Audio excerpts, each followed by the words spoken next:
The directors discuss the film's most rewatchable moments with Moana 2 now on Disney+. Moana 2 is on its way back to its homeland.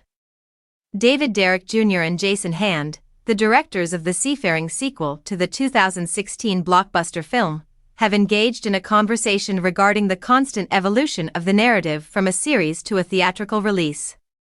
The film is currently available for streaming exclusively on Disney+.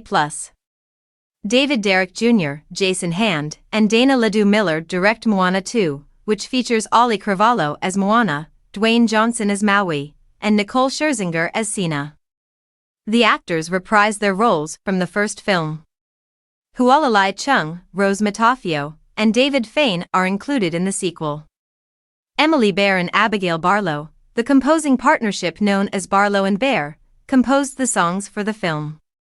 Before Disney transitioned to a theatrical release, the narrative was initially developed as a series. Derrick described this transition as a more comfortable place, stating, "We enjoyed the exploration that the series offered, but as soon as we were permitted to pivot, it is where we have flourished for years and years."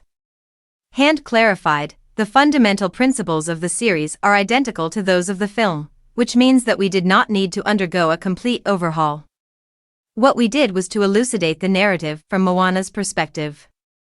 Hand elaborated on the character development process, stating, "As we progress through the script, there are numerous iterations, and this process continues as we progress through the storyboarding process.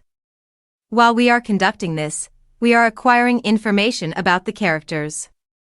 Consequently, it is a continuous process of evolution and development, beginning with the initial moments of inspiration and continuing through the rigorous process of screenwriting.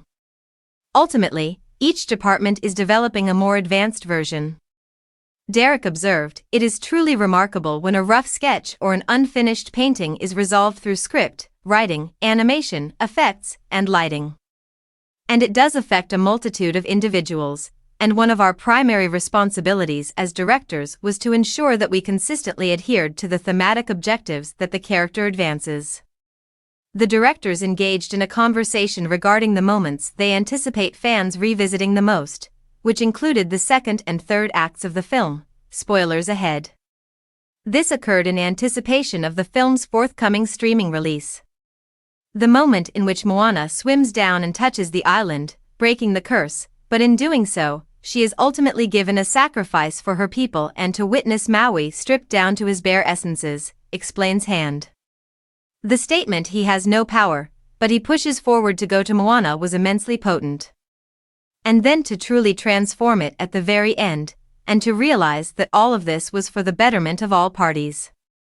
At the conclusion of the film, Moana is depicted in a fresh manner, as she re-establishes a connection with her sister.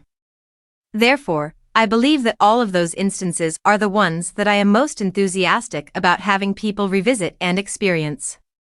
The film is worth viewing in the highest possible definition because, as Rolling Stone film critic David Fear has stated, the animation of these sun-dappled Pacific Island landscapes, the aqua-blue gulfs and roiling ocean waves, and the purple-hued meteorological phenomena could not look more awe-inspiring."